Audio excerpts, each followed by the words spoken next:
Hello learners, आप सभी को प्यार भरा नमस्कार। ज्ञानस्ली क्लासेस के यूट्यूब सेशन में आपका बहुत बहुत स्वागत है। आपका बहुत बहुत स्वागत है हमारे डेली एमसीक्यू प्रैक्टिस सीरीज में। देखिए, यहाँ पर हम प्रैक्टिस कर रहे हैं आपके अपकमिंग दिसंबर एग्जामिनेशन के लिए। पेपर 1 के लिए हम पर्टिकुलरली यहाँ पर फोकस करते हैं, जहाँ पर हम ऐसे क्वेश्चन सॉल्व करते हैं जो एक्सपेक्टेड हैं कि आपके एग्जामिनेशन में आ जाएं।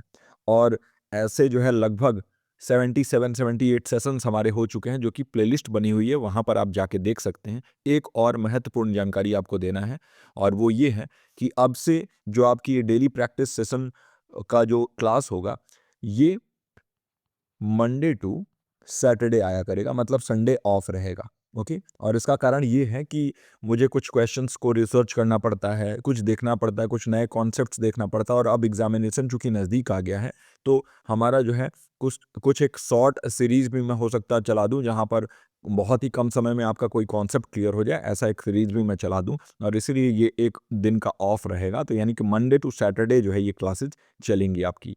चलिए, एक्सपेक्टेड एमसीक्यू यहाँ पर हम सॉल्व करते हैं। आज का ये 25 नवंबर का सेशन स्टार्ट करने से पहले आपसे एक बहुत ही ज़्यादा विनम्र तरीके से निवेदन करता हूँ कि काइंडली वीडियो को लाइक कर दीजिए, अपने ग्रुप्स में शेयर किया करिए। और देखिए, आपके लाइक और शेयर करने से ही जो है मुझे मोटिवेशन मिलता है। और एक और जानकारी क्रैश कोर्स को लेके है कि देखिए, क्रैश कोर्स हमने लॉन्च किया है, और ये क्रैश कोर्स अपने आप में बहुत यूनिक होने वाला है। एक तो इस क्रैश कोर्स के ज़रिए बहुत ही कम समय में आप अपने पेपर 1 की तैयारी, पेपर 2 एजुकेशन अगर आए तो उसकी तैयारी कर सकते हैं। पूरी तरीके से मेरा सपोर्ट रहता है, पर्सनल गाइडेंस रहता है, 1 टू 1 आप मुझसे बात कर सकते हैं। ये नंबर है 9015958713। यहाँ पर आप अगर एडमिशन को लेके कोई भी जानकारी चाहते हैं, और बहुत ही कम प्राइस में हमने ये बैच लॉन्च किया है, तो पेपर 1 का इंडिविजुअल भी ले सकते हैं, पेपर 2 का भी अलग से ले सकते हैं, और पेपर 1-2 कॉम्बाइंड भी ले सकते हैं। तो बहुत ही एक जो है आप लोगों के लिए अच्छी पहल चलाई गई है, जिसमें कम समय में आपका पूरा अच्छे तरीके से रिवीजन हो जाएगा। अब हम 25 नवंबर का ये सेशन स्टार्ट करते हैं। पहला क्वेश्चन है, which of the following closely aligns with constructivist pedagogy while addressing the zone of proximal development. आज के प्रश्न काफी अच्छे होने वाले हैं और काफी ट्रिकी टाइप के क्वेश्चंस होने वाले हैं, क्योंकि ऐसे ही क्वेश्चन सब एनटीए पूछ रहा है। निम्नलिखित में से कौन सा रचनावादी शिक्षण विधि के साथ निकटस्थ विकास क्षेत्र को संबोधित करता है, यानी जोन ऑफ प्रॉक्सिमल डेवलपमेंट, है ना। जोन ऑफ प्रॉक्सिमल डेवलपमेंट के बारे में किसने बात किया था, ये भी आपको बताना है। मैं तो आपको समझाऊंगा ही। आपको क्या करना है, क्वेश्चन नंबर 1 का नीचे कमेंट सेक्शन में जाना है, और आपको क्या लग रहा है इसका सही उत्तर होगा, नीचे कमेंट सेक्शन में मेंशन कर देना है। ऑप्शन नंबर 1 है designing standardised test for knowledge assessment and grading, यानी ज्ञान आकलन और ग्रेडिंग के लिए मानकीकृत परीक्षण करना। दूसरा ऑप्शन है encouraging peer collaboration to solve contextual problems through guided interaction, यानी संदर्भात्मक समस्याओं को हल करने के लिए सहपाठियों के सहयोग को प्रोत्साहित करना। तीसरा ऑप्शन है imposing strict mastery of concepts before engaging in group activities, यानी समूह गतिविधियों में भाग लेने से पहले अवधारणाओं में पूर्ण प्रवीणता थोपना।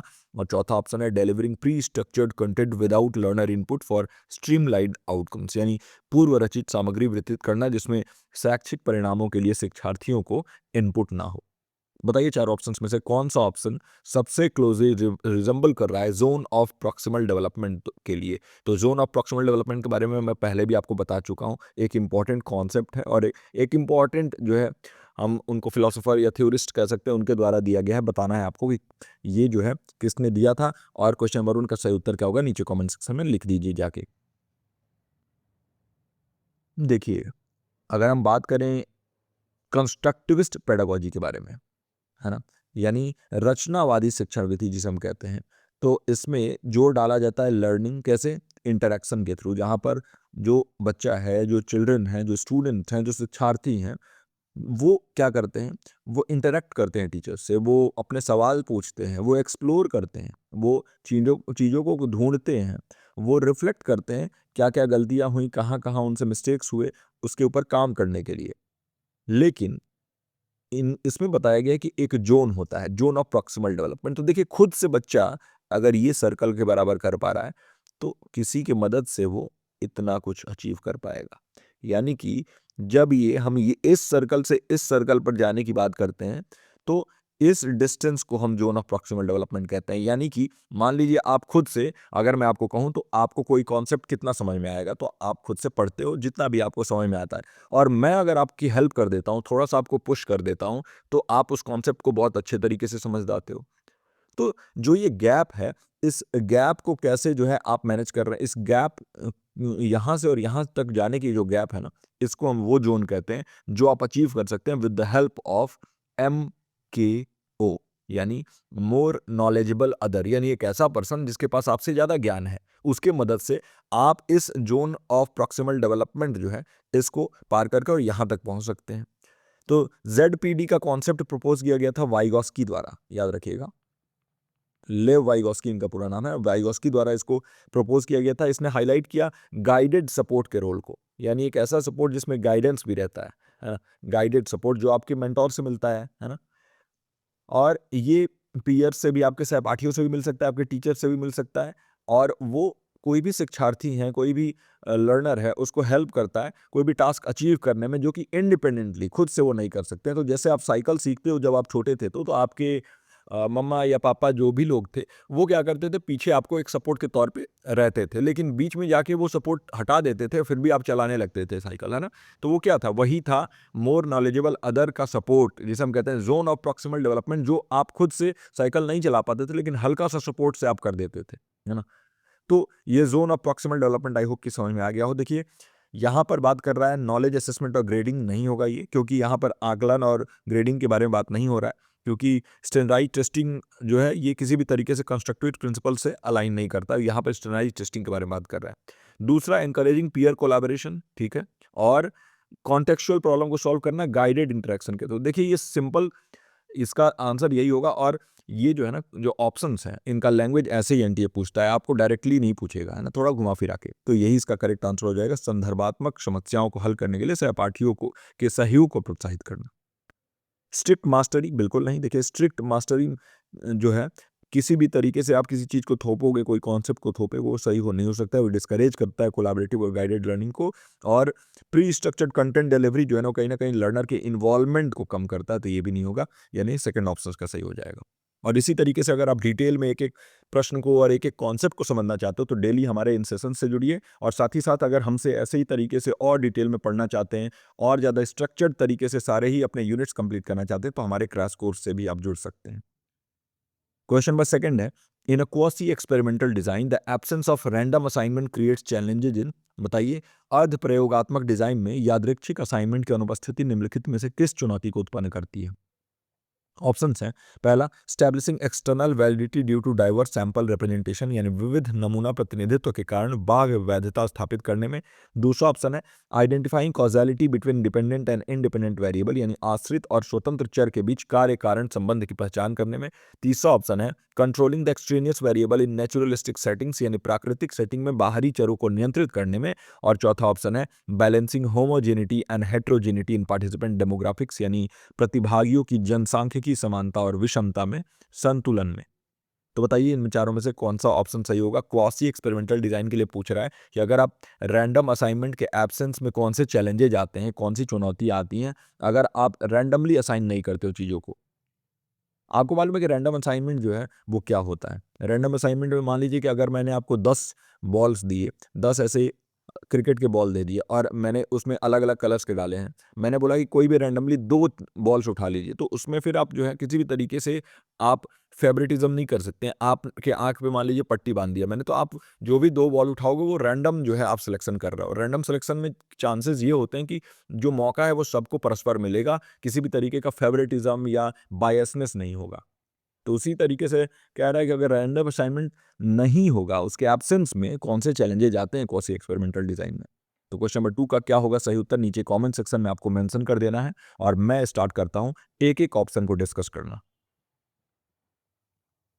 देखिए, क्वासी एक्सपेरिमेंटल डिजाइन जो है ना, वो कहीं ना कहीं रैंडम असाइनमेंट को लैक करता है, और इसलिए कोई भी, अगर हम बात करें, कॉजल रिलेशनशिप स्टैब्लिश करने में काफ़ी ज़्यादा परेशानी आती है, यानी जो कारण और प्रभाव का रिलेशनशिप है वो बिना रैंडम असाइनमेंट के आपको स्टैब्लिश करने में बहुत प्रॉब्लम आती है, क्योंकि जो ग्रुप्स हैं वो डिफर कर जाएंगे अनकंट्रोल्ड वे में। वहाँ पर कंट्रोल, क्योंकि देखिए एक्सपेरिमेंटल डिज़ाइन का यही तो एक यूएसपी है कि वो कंट्रोल्ड होता है, एक कंट्रोल्ड इन्वायरमेंट में होता है। लेकिन अगर अनकंट्रोल्ड तरीके से आपके ग्रुप्स जो है वो डिफर करेंगे, तो वो कहीं ना कहीं क्वासी एक्सपेरिमेंटल डिज़ाइन जो है वो लैक करता है, यानी रैंडम असाइनमेंट के थ्रू वो होता है।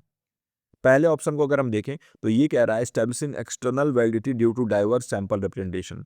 तो देखिए, ये ऑप्शन 1 इसलिए इनकरेक्ट है क्योंकि एक्सटर्नल वैलिडिटी ऑफन क्या करता है, इम्प्रूव करता है क्वासी एक्सपेरिमेंट को, क्योंकि वहाँ पर रियल वर्ल्ड एप्लीकेबिलिटी होती है ना। तो इसलिए ये ऑप्शन 1 जो है वो कहीं ना कहीं गलत हो जाएगा। दूसरा ऑप्शन है identifying causality between the dependent and independent variable. तो अगर आप कॉजैलिटी को आइडेंटिफाई करने में, यहाँ चैलेंज पूछ रहा है ना, चैलेंजेज, तो इसी में तो आपको परेशानी आती है, इसी में तो आपको दिक्कत आती है। जब आप कॉजैलिटी जो है वो आइडेंटिफाई नहीं कर पाते हैं, यानी आश्रित और स्वतंत्र चर के बीच कार्य कारण संबंध की पहचान ही नहीं कर पाते हैं आप, कहीं ना कहीं इससे आपको प्रॉब्लम आती है। और यही जो है इसका करेक्ट आंसर हो जाएगा सेकंड ऑप्शन, है ना। वो क्यों होता है? क्योंकि हमारे पास यहाँ रैंडम असाइनमेंट नहीं होता है, अनकंट्रोल्ड तरीके से चीजें होने लगती हैं। ऑप्शन 3 देखें तो ये controlling the extraneous variable in naturalistic setting, तो ये पार्शियली ट्रू है ना। ये हम कहेंगे कि आधा सत्य है, क्योंकि प्राइमरी चैलेंज इस कॉन्टेक्स्ट में, इस संदर्भ में जो है, ये एक्सट्रेनियस वेरिएबल को कंट्रोल करना नेचुरलिस्टिक सेटिंग में, इसके साथ साथ जो है और भी प्रॉब्लम्स हैं, क्योंकि ये नेचुरलिस्टिक सेटिंग जो कह रहा है ना, तो आपका क्वासी एक्सपेरिमेंटल डिजाइन का नेचुरलिस्टिक सेटिंग में पूरी तरीके से नहीं होता है ना। और balancing homogeneity and heterogeneity in participant demographics, कहीं ना कहीं ये अनरिलेटेड है। पार्टिसिपेंट डेमोग्राफिक्स जो है ना, ये सेंट्रल है ही नहीं कॉजलिटी इशूज से, यानी कारण प्रभाव संबंध से इसका कोई मतलब ही नहीं होमोजेनिटी और हेट्रोजेनिटी पार्टिसिपेंट डेमोग्राफिक्स में, और इसलिए ये भी नहीं होगा। इसका सही उत्तर हो जाएगा सेकंड ऑप्शन। आई होप कि इसका सेकंड ऑप्शन आपको सही तरीके से समझ में आया हो कि कैसे जो है इसका सत्य होगा उत्तर। अब हम बढ़ते हैं अपने तीसरे प्रश्न की तरफ। तीसरा प्रश्न कम्युनिकेशन यूनिट से है। In the context of mass communication the term agenda setting employs, है ना। काफ़ी बार मैंने आपको पढ़ाया भी है, जब मैं आपको बैचेज में भी पढ़ा रहा था, जब मैं कई सारे क्वेश्चंस भी सॉल्व कराया हूँ, तो उसमें भी बताया मैंने, एजेंडा सेटिंग थ्योरी होता है कम्युनिकेशन में। तो अगर हम मास कम्युनिकेशन के बारे में बात करें, उसके संदर्भ में बात करें, तो सामूहिक संचार के संदर्भ में एजेंडा सेटिंग का क्या तात्पर्य है। पहला ऑप्शन है framing information in a way that alters audience perception directly, यानी जानकारी को इस प्रकार प्रस्तुत करना जिससे दर्शकों की धारणा सीधे प्रभावित हो। दूसरा ऑप्शन है controlling what topics the audience thinks about but necessarily how they think, यानी यह नियंत्रित करना कि दर्शक किस विषय पर सोचते हैं, लेकिन कैसे सोचते हैं ये नहीं डिसाइड करना। तीसरा ऑप्शन है shaping societal narratives through continuous reinforcement of biased messages, यानी पक्षपाती संदेशों का निरंतर सुदृढ़ीकरण के माध्यम से सामाजिक कथाएं तैयार करना। और चौथा ऑप्शन है directly influencing audience decision by limiting there choices, यानी दर्शकों के विकल्पों की सीमित करके सीधे उनके निर्णयों को प्रभावित करना। बहुत ही अच्छे ऑप्शंस और बहुत ही अच्छा क्वेश्चन है, इंपॉर्टेंट प्रश्न है। देखिए, ऑप्शंस कैसे बनाए गए हैं इस पे ध्यान दीजिए। सारे ऑप्शंस लगता है कि सही हैं अगर हम एजेंडा सेटिंग थ्योरी के बारे में बात करें, और ऐसे ही एक ऑप्शन एनडीए देता है आपको। क्वेश्चन नंबर 3 में आपको क्या लग रहा है, कौन सा सही ऑप्शन होगा, नीचे कमेंट सेक्शन में मेंशन कर दीजिए, और हम स्टार्ट करते हैं इसके एक्सप्लेनेशन को। देखिए, एजेंडा सेटिंग के बारे में अगर हम बात करें, तो इसमें आप क्या करते हैं, किसी भी तरीके से अगर, और जो भी इंफॉर्मेशन आप प्रोवाइड करें, मास कम्युनिकेशन में ये होता है, ये तो आपको पता है, ठीक है। अब यहाँ पर क्या होता है कि ऑडियंस तक आप चीज़ों को पहुँचाते हैं। एजेंडा सेटिंग थ्योरी बात करता है मास कम्युनिकेशन में कि मीडिया जो है वो डिटरमाइन करती है टॉपिक्स को जो लोग डिस्कस करेंगे। आज आप डिस्कस करते हैं कि पोल्यूशन लेवल जो है वो क्या होना चाहिए, मीडिया डिसाइड करती है, मीडिया आपको बता रही है, तभी तो आप जान पा रहे हो।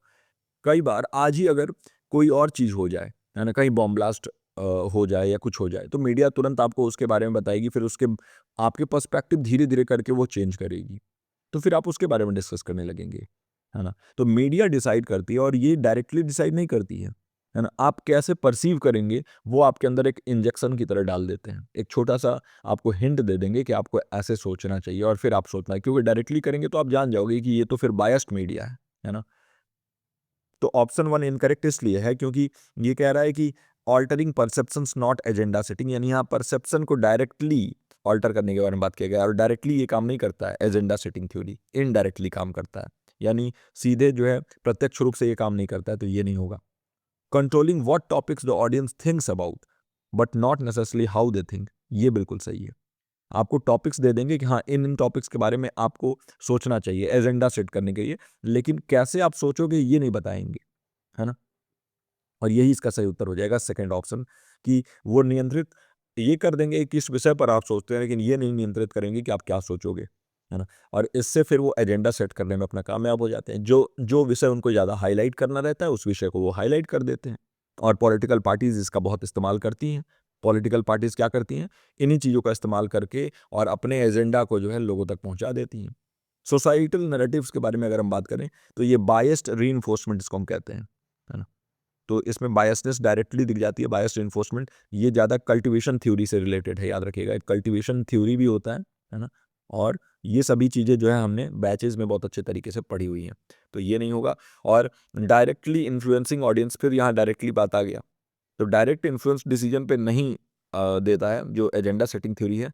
ये इनडायरेक्टली जो है कहीं ना कहीं आपको कोई टॉपिक ज़्यादा हाईलाइट कर दिया जाएगा, उसके बारे में आप बात करने लोगे, क्या बात करते हो आपके ऊपर है, लेकिन हाँ उस बारे में बात होगा। ये चीज़ है, वो टॉपिक जो है वो रेलेवेंट रहे, इसके लिए ये मीडिया जो है बार बार उस चीज़ को हाईलाइट करता रहेगा। तो सेकंड ऑप्शन इसका करेक्ट आंसर हो जाएगा। आई होप कि इसका सही उत्तर आपने नीचे कमेंट सेक्शन में दिया हो। अब हम बढ़ते हैं अपने चौथे प्रश्न की तरफ। पीपल डेवलपमेंट एंड एनवायरनमेंट का ये प्रश्न है, the concept of ecological footprint is most closely linked to. आज के सारे प्रश्न आपको अच्छे मिलेंगे, है ना। आज के सारे प्रश्न आपको डिफरेंट, मैंने इसीलिए आपसे बोला है कि किसी सेशन में अगर इजी क्वेश्चंस मिलते हैं तो बिल्कुल जो है आप मेंशन मत करिए कि ये इजी थे, क्योंकि वो भी जरूरी है आपके लिए। वैसे क्वेश्चंस भी आ जाते हैं और ऐसे क्वेश्चंस भी आते हैं, तो सेशंस जो है मैं ऐसे तरीके से ही रेडी करता हूँ।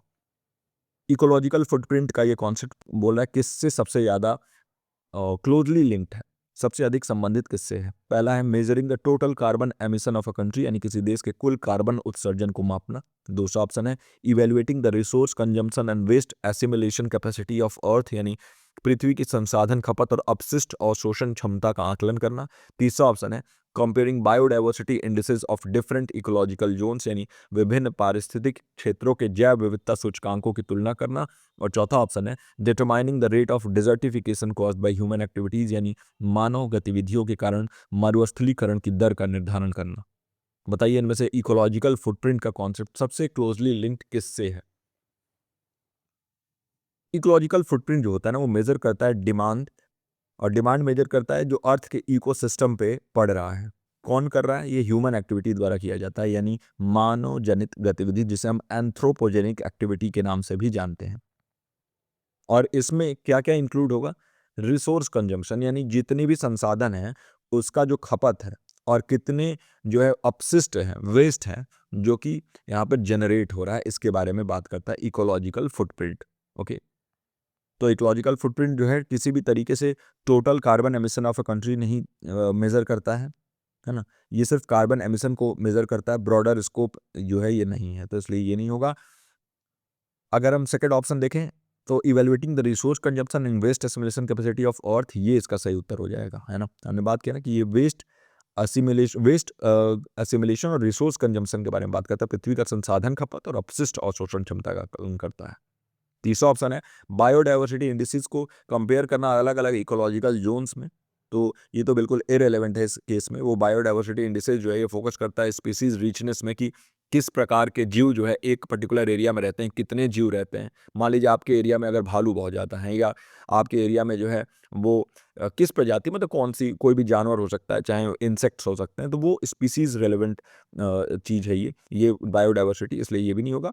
और rate of desertification human activities द्वारा जो किया जाता है, वो डिजर्टिफिकेशन के ऊपर फोकस कर रहा है, यानी मरुस्थलीकरण जो हो रहा है, यानी जंगलों की कटाई हो रही है, जिससे जो है बहुत जो सॉयल है वो उसकी भी क्वालिटी ख़राब हो रही है, और बंजर ज़मीन बढ़ता जा रहा है। तो ये one of the many ecological impacts हैं। लेकिन यहाँ पर इकोलॉजिकल फुटप्रिंट के बारे में बात किया जाए तो वो रिसोर्स को कंज्यूम करना और वेस्ट को असिमुलेट करने की कैपेसिटी जो पृथ्वी की है उसके बारे में बात करता है। और फोर्थ का यही उत्तर सही होगा, सेकंड ऑप्शन है। होप कि इसका सही उत्तर आपने नीचे कमेंट सेक्शन में दे दिया हो, और ये हर एक प्रश्न के लिए आपको करना है।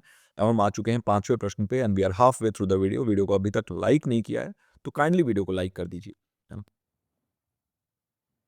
Which of the following statements about India's national education policy 2020 is incorrect. बताइए भारत की राष्ट्रीय शिक्षा नीति 2020 के बारे में अगर बात करें हम, तो निम्नलिखित में से कौन सा कथन गलत है। पहला ऑप्शन है it aims to achieve 100% GER in school education by 2030, यानी इसका लक्ष्य 2030 तक स्कूल शिक्षा में 100% ग्रॉस एनरोलमेंट रेशियो को प्राप्त करना है। ग्रॉस एनरोलमेंट रेशियो के बारे में हमने ऑलरेडी बात किया है, कल वाले सेशन में बात किया था, यानी परसों वाले सेशन में हमने बात किया था इसके बारे में। It proposes a single regulator for higher education except for legal and medical education, यानी यह विधि और चिकित्सा शिक्षा को छोड़कर उच्च शिक्षा के लिए एकल नियामक का प्रस्ताव करता है। चलिए ठीक है। तीसरा ऑप्शन है it emphasises promoting regional languages through higher education institution, यानी यह उच्च शिक्षा संस्थानों के माध्यम से क्षेत्रीय भाषाओं को बढ़ावा देने पर जोर देता है। और चौथा ऑप्शन है it mandates privatisation of public universities to enhance global rankings, यानी यह वैश्विक रैंकिंग बढ़ाने के लिए सार्वजनिक विश्वविद्यालयों के निजीकरण को अनिवार्य करता है। तो बताइए इनमें से कौन सा ऑप्शन सही होगा फॉर एनईपी 2020 या राष्ट्रीय शिक्षा नीति 2020? जो भी आपका करेक्ट आंसर है नीचे कमेंट सेक्शन में जाएंगे, क्वेश्चन नंबर 5 लिख के और मेंशन कर देंगे कि आपको लग रहा है क्या कौन सा इसका ऑप्शन सही होना चाहिए। मैं स्टार्ट करता हूँ एक एक ऑप्शन डिस्कस करना।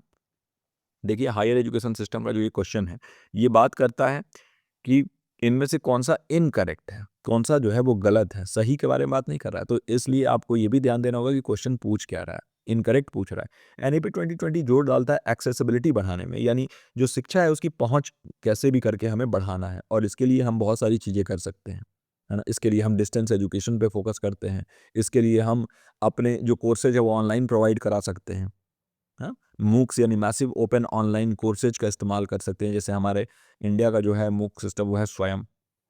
अब इसके अलावा हम एक्सेसिबिलिटी को बढ़ाने के लिए स्वयं प्रभा जैसे कॉन्सेप्ट पर भी काम कर सकते हैं, जहाँ 40 बीटीएच चैनल्स 24/7 एजुकेशनल आपके लिए कंटेंट रेडी कर रही हैं, जहाँ पर न्यू और ओल्ड चीज़ें जो है आपको अवेलेबल हैं, वो भी हाई लेवल की हाई क्वालिटी की जो एजुकेशन वहाँ प्रोवाइड किया जा रहा है, और वो डायरेक्ट टू होम सर्विस है, GSAT-15 सैटेलाइट के थ्रू पहुँचाया जाता है आप तक।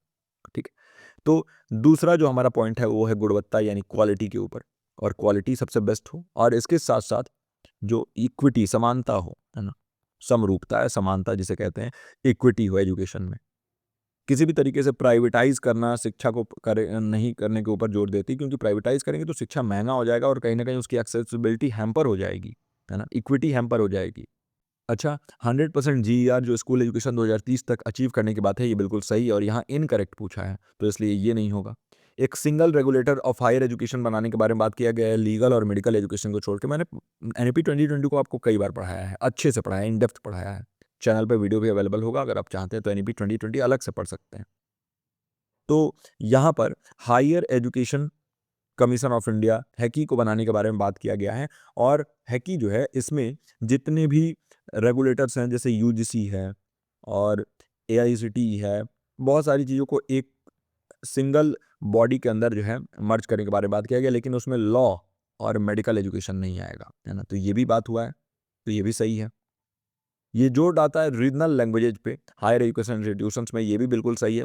ये रीजनल लैंग्वेज को प्रमोट करना, है ना, हायर एजुकेशन में, इसके बारे में बात किया जा रहा है, तो ये भी सही है। लेकिन प्राइवेटाइजेशन को मैंडेट करना बिल्कुल गलत है, यानी आप वैश्विक रैंकिंग बढ़ाने के लिए सार्वजनिक विश्वविद्यालयों के निजीकरण को कभी नहीं, पब्लिक यूनिवर्सिटीज़ को कभी प्राइवेट नहीं करना चाहेंगे ग्लोबल रैंकिंग बढ़ाने के लिए, और इसलिए ये ऑप्शन का गलत हो जाएगा, और वही ऑप्शन जो है कहीं ना कहीं सही होगा, क्योंकि इसमें आपसे इनकरेक्ट पूछा है। तो इसलिए आई होप कि इसका सही उत्तर आपने नीचे कमेंट सेक्शन में दे दिया हो। अब हम बढ़ते हैं अपने छठे प्रश्न पर, और इंडियन लॉजिक का ये प्रश्न है, द अनुमान जिसे हम इन्फ्रेंस भी कहते हैं in Indian logic comprise how many components in Nyaya school of thought. Important question है ना। बताइए भारतीय तर्कशास्त्र में अनुमान न्याय दर्शन के अनुसार कितने घटकों से मिलकर बनता है? ऑप्शंस आपके सामने हैं, 3, 4, 5 और 6। 3 में है प्रोपोजिशन रीजन और एग्जाम्पल, 4 में है प्रोपोजिशन रीजन एग्जाम्पल एप्लीकेशन, 5 में है proposition reason example application conclusion, और 6 में है proposition reason example application conclusion और वैलिडेशन।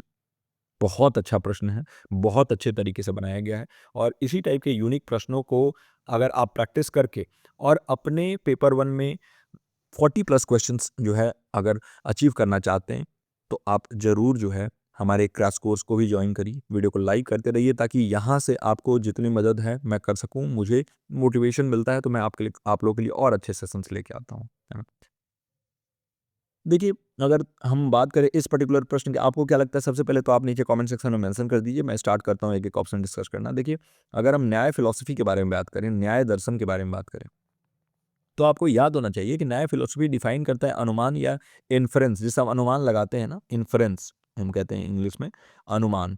अनुमान को 5 स्टेप प्रोसेस होता है, 5 स्टेप प्रोसेस, और इससे आपको ये तो पता चल गया होगा कि इसका सी ऑप्शन सही होगा, यानी थर्ड ऑप्शन 5 स्टेप। लेकिन आपको ये भी पता होना चाहिए कि वो 5 स्टेप क्या-क्या है। इंग्लिश में तो यहाँ लिख दिया है, लेकिन आपको हिंदी भी पता होना चाहिए। तो पहला जो है वो होता है प्रतिज्ञा, PRATI, JNA को हम ज्ञ पढ़ते हैं, ठीक है, प्रतिज्ञा, जिसे हम यहाँ पर प्रोपोजिशन कहते हैं। फिर हमारा जो दूसरा स्टेप है वो होता है हेतु यानी रीजन। फिर तीसरा ऑप्शन जो हमारा होता है, तीसरा यहाँ पर जो स्टेप होता है वो होता है उदाहरण प्रस्तुत करना, उदाहरण मतलब एग्जाम्पल। चौथा जो हमारा स्टेप होता है वो होता है उपनयन। उपनयन मतलब होता है एप्लीकेशन। फिर हमारा जो लास्ट स्टेप आता है वो होता है निगमन, है ना, और निगमन का क्या होता है, इंग्लिश कंक्लूजन। और मैंने आपको इसको याद करने के लिए, आपको मेमोराइज करने के लिए एक यहाँ पर आपके लिए एब्रिविएशन निकाला था, फून, है ना, फोन से आप याद कर सकते हैं, फून, PHUUN। प्रतिज्ञा, हेतु, उदाहरण, उपनयन और निगमन। अच्छा, अब यू में अगर आपको कंफ्यूज हो तो देखिए, पहले एग्जाम्पल दोगे तभी तो एप्लीकेशन पे जाओगे, है ना। एप्लीकेशन यानी किसी चीज को अप्लाई करना, तो सबसे पहले उसके उदाहरण दो और फिर आप अप्लाई करो और फिर हम कंक्लूजन पे पहुंचो। तो PHUUN यही इसका सही उत्तर होगा। और थर्ड ऑप्शन इसके हिसाब से हो जाएगा, प्रतिज्ञा, हेतु, फिर उदाहरण, उपनयन और निगमन, है ना।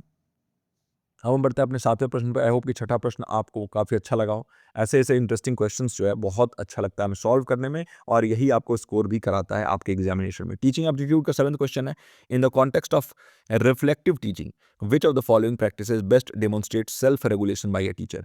चिंतनशील शिक्षण के संदर्भ में निम्नलिखित में से कौन सा अभ्यास शिक्षक के आत्मनियमन को सर्वोत्तम रूप से प्रदर्शित करता है। पहला ऑप्शन है following the prescribed curriculum without modification, यानी बिना किसी संशोधन के निर्धारित पाठ्यक्रम का पालन करना। दूसरा ऑप्शन है evaluating student feedback to identify gaps in teaching methods, यानी शिक्षण विधियों में खामियों की पहचान करने के लिए छात्रों की प्रतिक्रिया का मूल्यांकन करना। तीसरा ऑप्शन है relying on standardised assessment for student evaluation, यानी छात्रों के मूल्यांकन के लिए मानकीकृत आकलनों पर निर्भर रहना।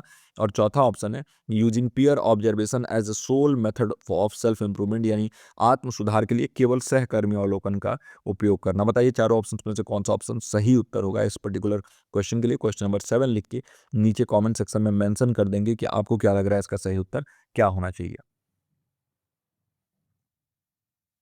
अगर इस पर्टिकुलर प्रश्न के हम सही उत्तर के बारे में बात करें तो एक एक ऑप्शन सबसे पहले जानना जरूरी है, और उसके पहले रिफ्लेक्टिव टीचिंग के बारे में जानना जरूरी है। रिफ्लेक्टिव टीचिंग में कंटिन्यूअस सेल्फ असेसमेंट होता है, ये आपको पता होना चाहिए कि इसमें जो है सतत रूप से आप आत्म मूल्यांकन करते हैं, सेल्फ असेसमेंट करते हैं, साथ ही साथ आप एडाप्टेशन भी करते हैं।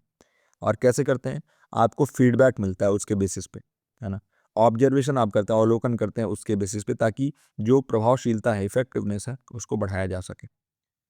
तो अगर आप बात करें प्रेस्क्राइब करिकुलम को फॉलो करना, तो ये तो स्टैंडर्ड चीज हो जाएगी, इसमें अडाप्टेबिलिटी आप इग्नोर कर रहे हैं। अगर आप सिर्फ और सिर्फ करिकुलम आपको दे दिया गया और उसी को फॉलो कर रहे हैं, तो अडाप्ट कहाँ कर रहे हैं, जो स्टूडेंट्स की, जो शिक्षार्थियों की जरूरत है उसको अडाप्ट करना है आपको।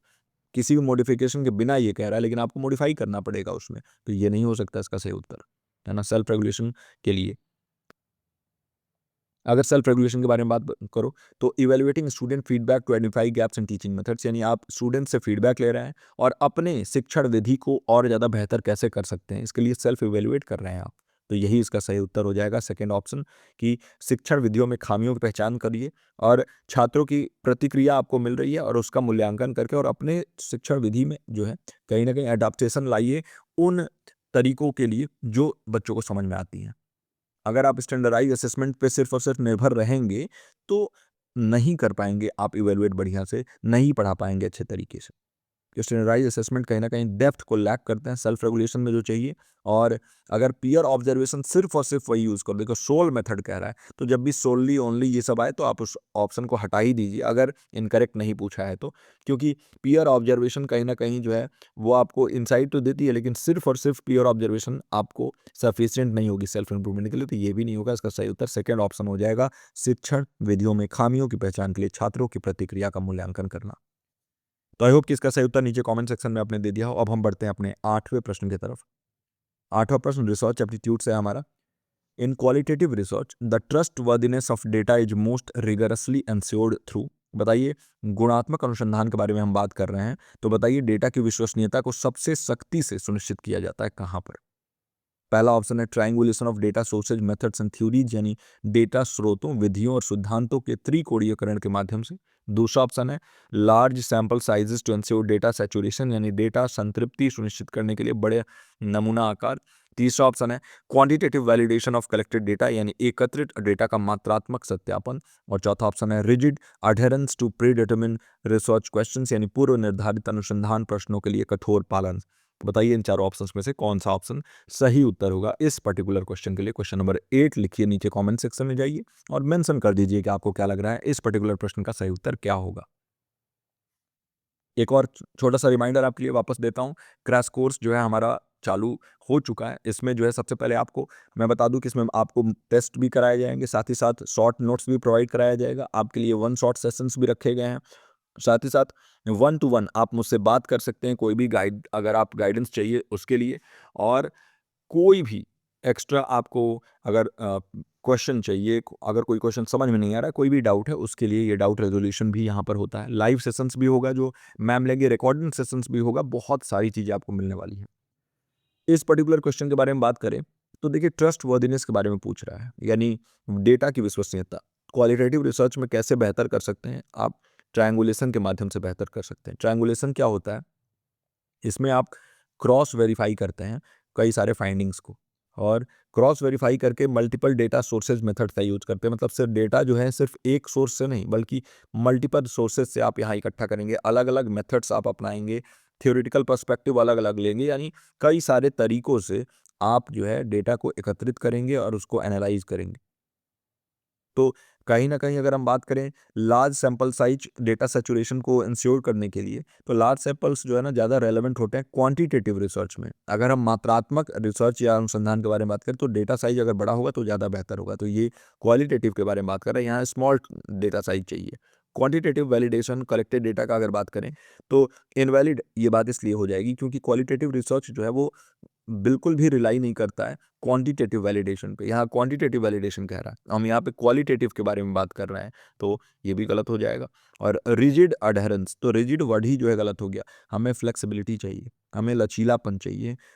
रिसर्च क्वेश्चंस जो प्री डिटरमाइंड है, पहले से ही जो डिटरमाइन कर दिए गए हैं, उसमें रिजिडिटी है, तो कहीं ना कहीं वो ट्रस्ट वर्दिनेस खत्म हो जाएगा। तो ये भी नहीं होगा। इसका सही उत्तर हो जाएगा ए ऑप्शन या first option, data sources methods और थ्योरीज का ट्रायंगुलेशन, यानी डेटा स्रोत विधियों और सिद्धांतों का त्रिकोणीयकरण के माध्यम से आप ट्रस्ट वर्दिनेस को बढ़ा सकते हैं। क्योंकि अलग अलग अगर सोर्सेज से आप डेटा ले रहे हैं, अलग अलग तरीके से एनालाइज कर रहे हैं, तो कहीं ना कहीं आप ट्रस्ट को जो है वहाँ पर और ज़्यादा स्टैब्लिश कर रहे हैं। तो आई होप कि 8वें प्रश्न का सही उत्तर आपने दिया हो कॉमेंट सेक्शन में। अब हम बढ़ते हैं 9वें प्रश्न की तरफ।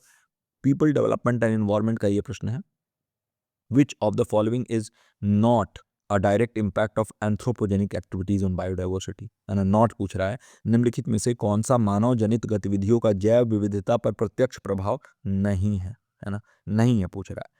पहला ऑप्शन है habitat fragmentation due to urbanisation, शहरीकरण के कारण आवास विखंडन। दूसरा ऑप्शन है introduction of invasive alien species in ecosystem, यानी पारिस्थितिक तंत्र में विदेशी प्रजातियों का परिचय। तीसरा ऑप्शन है seasonal changes in the natural cycles of ecosystem, यानी पारिस्थितिक तंत्र की प्राकृतिक चक्रों में मौसमी परिवर्तन। और चौथा ऑप्शन है over exploitation of species for commercial purposes, यानी व्यावसायिक उद्देश्यों के लिए प्रजातियों का अत्यधिक शोषण। तो बताइए इनमें से कौन सा एक डायरेक्ट इम्पैक्ट नहीं है एंथ्रोपोजेनिक एक्टिविटीज का, मानव जनित गतिविधियों का बायोडायवर्सिटी पर, यानी आपकी जैव विविधता पर। क्वेश्चन नंबर 9 का सही उत्तर आपको क्या लग रहा है कौन सा ऑप्शन होगा, नीचे कमेंट सेक्शन के माध्यम से मेंशन कर दीजिए और फिर मैं स्टार्ट करता हूं डिस्कस करना एक एक ऑप्शन को। देखिए अगर हम बात करें habitat fragmentation due to urbanisation, ये तो डायरेक्ट इम्पैक्ट है ना, क्योंकि अर्बनाइजेशन यानी शहरीकरण, और शहरीकरण कौन करता है, शहर कौन बनाता है, ह्यूमंस। तो ये डायरेक्ट इम्पैक्ट है। कहीं ना कहीं उससे आपका जो हैबिटेट है, जो जंतुओं के रहने का जो जगह है, जंगल है, उसको काट दिया जा रहा है, शहर बसाया जा रहा है। एक आरे नाम का फॉरेस्ट जो महाराष्ट्र में मुंबई के पास में था, उसको उसमें हजारों पेड़ों को काट दिया गया है और उसको मेट्रो परियोजना या कोई ऐसे परियोजना के लिए काटा गया है। अब बताइए किस तरीके से वहाँ जितने जीव थे उनको कितना परेशानी होता होगा। तो वो हैबिटेट फ्रेगमेंटेशन डायरेक्टली इम्पैक्ट करता है, और यहाँ नॉट अ डायरेक्ट इम्पैक्ट पूछ रहा है, इसलिए ये नहीं होगा इसका सही उत्तर। अगर हम सेकंड ऑप्शन के बारे में बात करें तो इन्वेजिव एलियन स्पीसीज को अगर इंट्रोड्यूस किया जा रहा है इकोसिस्टम में, तो कौन इंट्रोड्यूस करेगा, कौन लेके आएगा दूसरे जगह की ऐसी प्रजातियां जो कि वहाँ के लोकल प्रजातियों को खत्म कर देंगी। ऐसी स्पीसीज ऑफ प्लांट्स, कई बार आप देखते हो ना, बहुत सारे ऐसे प्लांट होते हैं जो कि पूरा आसपास के पेड़ों को ख़राब कर देंगे या फिर पौधों को ख़राब कर देते हैं और सिर्फ वो बहुत तेज़ी से फैल जाते हैं, तो वो ह्यूमंस का ही काम है। हो सकता है वो गायों को चारा खिलाने के लिए वो कोई स्पीसी लाएँ और वो जो है इतना फैल जाए कि फिर वहाँ के जो लोकल स्पीसीज़ हैं उनको ख़त्म कर दे। तो ये भी डायरेक्ट इम्पैक्ट है, तो ये भी नहीं होगा। और ये नॉट पूछ रहा है। Seasonal changes in the natural cycle of ecosystem, पारिस्थितिकी तंत्र की प्राकृतिक चक्रों में मौसमी परिवर्तन। देखिए मौसम जो है वो ह्यूमन्स के हाथ में नहीं, सीज़नल चेंजेज़ जो है वो ह्यूमन्स के हाथ में नहीं है। हाँ, पॉल्यूशन से ज़रूर सीज़नल चेंजेज़ में कोई दिक्कत आ सकती है, फिर भी सीज़न तो चेंज होता है। अभी देखिए कि सर्दियाँ आ गई हैं, सर्दी आ गई हैं तो क्या ह्यूमन्स की वजह से सर्दियाँ आई हैं? नहीं। अर्थ के रिवॉल्यूशन और रोटेशन जो होता है इसकी वजह से ये सर्दी और गर्मी ये आता है। तो सीज़नल चेंज जो नेचुरल साइकिल में इकोसिस्टम में हो रहा है ये नेचुरल चीज़ है, ये मानव जनित गतिविधि नहीं है और इसलिए यही इसका सही उत्तर हो जाएगा क्योंकि not a direct impact of anthropogenic activities पूछा है। और तीसरा ऑप्शन पारिस्थितिक तंत्र की प्राकृतिक चक्रों में मौसमी परिवर्तन इसका सही उत्तर होगा। Over exploitation of species for commercial purpose कौन करता है? व्यावसायिक उद्देश्यों के लिए प्रजातियों का अत्यधिक शोषण कौन करता है? ह्यूमंस करते हैं, है ना? यानी मानव, और ये मानव जनित गतिविधि है। जब आप व्यावसायिक उद्देश्यों के लिए प्रजातियों का अधिक शोषण कर रहे हो तो वो मानव जनित गतिविधि हो गया। तो ये भी जो है आपका इसका करेक्ट आंसर नहीं होगा क्योंकि नॉट पूछा है, तो थर्ड ऑप्शन का सही उत्तर हो जाएगा। आई होप कि इसका सही उत्तर नीचे कमेंट सेक्शन में आपने दिया हो।